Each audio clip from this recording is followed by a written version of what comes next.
Alors, nous poursuivons notre conversation concernant les demandeurs d'asile. Je suis ici avec Karen Kernizan, Saint-Phar Désir et Carole Jolin. Et je veux retourner à M. Carole Jolin au niveau du message d'accueil, au niveau des nouveaux arrivants, des Mhm. demandeurs d'asile et la francophonie. Quel est l'apport là, que les demandeurs d'asile peuvent amener à une communauté francophone comme la communauté ici en Ontario? Bien, il y a plusieurs éléments. Premièrement, au niveau économique, on a plusieurs emplois disponibles en français en Ontario. Et puis, ça, c'est évidemment, c'est la première préoccupation des gens, une fois qu'ils ont la possibilité de rester ou qu'ils ont un permis de travail, c'est de trouver un emploi. Donc, il y a du travail en français en Ontario. Dans un deuxième temps, pour la communauté, chaque culture nous apporte une grande richesse et c'est d'enrichir justement qu'est-ce qu'on a déjà en Ontario. Et troisièmement, bien, c'est une question de survie pour la francophonie. Parce qu'on sait qu'on a fait une vaste consultation provinciale qui nous a amené à notre plan stratégique communautaire, Vision 2025. Et dans ce plan-là, une des préoccupations principales de la communauté, c'est la perte du poids démographique de la francophonie.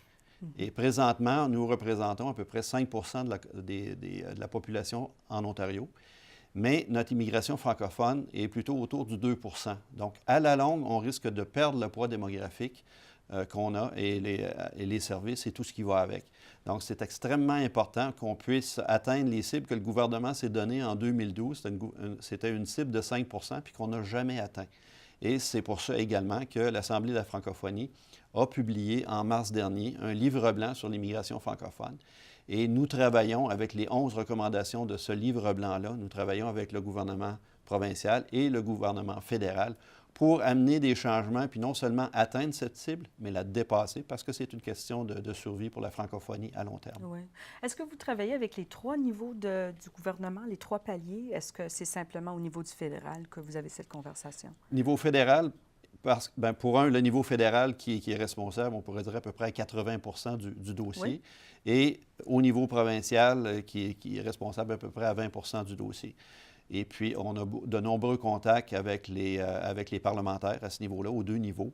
Et puis, on a des conversations régulières justement pour voir comment le dossier évolue, les changements qu'on préconise. Et puis, on a eu de très, très bons commentaires sur le livre blanc, justement parce que c'est une consultation provinciale qui a mené à l'écriture du livre blanc. Donc, il y a une concertation sur les priorités nos priorités et là où on veut aller. Et puis même les politiciens nous le disent, ça c'est un excellent document. Moi, je peux partir puis je peux aller travailler avec ça. Donc notre D'accord. rôle après ça, c'est de s'assurer qu'il est constamment dans leur tête et puis qu'on ramène nos priorités régulièrement pour qu'ils en soient toujours conscients et puis qu'ils les amènent à un autre échelon pour les mettre en vigueur. D'accord. Merci. Alors, Karen, on entend que on veut, en tant que francophone, que les demandeurs d'asile francophones s'intègrent et travaillent aussi. Est-ce qu'il y a des complications pour les demandeurs d'asile, justement, à accéder aux emplois pendant qu'ils sont en attente?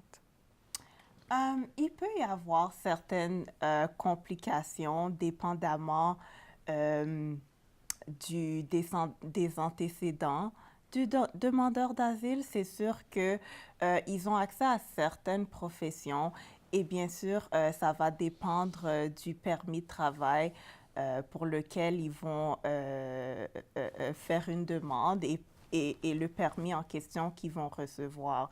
Donc, c'est sûr qu'il y a certains critères qu'il faut rencontrer. Dans certains cas, il y a un certain niveau de scolarité qui est nécessaire. Donc, il y a vraiment plusieurs éléments qu'il faut rencontrer au niveau de la performance, de la scolarité. Et bien sûr, c'est toujours du cas par cas, pardon, Oui. l'âge du demandeur d'asile, la situation financière. Il y a une foule d'éléments qu'il faut prendre en considération pour que ces demandeurs en question puissent recevoir ou non un permis. C'est fort. Quand j'ai rencontré les demandeurs d'asile, dans mon rôle de mairesse suppléante, quand j'ai pu faire l'accueil, euh, c'est ça qu'ils voulaient. La plupart des parents voulaient s'informer au niveau de l'accès au travail et l'éducation pour les enfants, mais les gens veulent travailler. Alors, ce sont quoi les défis? Il y a des défis au niveau du contexte juridique, mais au niveau de l'économie locale, au niveau des employeurs locaux, est-ce qu'il y a des défis pour les demandeurs d'asile? Ben, je ne dirais pas qu'il y a des défis particuliers pour les demandeurs d'asile. Je dirais qu'il y a des défis pour les immigrants francophones en matière d'emploi.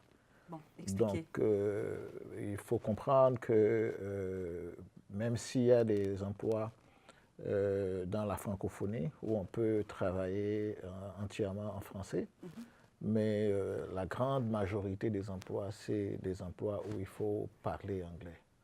Donc, c'est pour ça que pour certains, il y a plus de défis que pour les immigrants francophones, parce que certains d'entre eux ne maîtrisent pas l'anglais.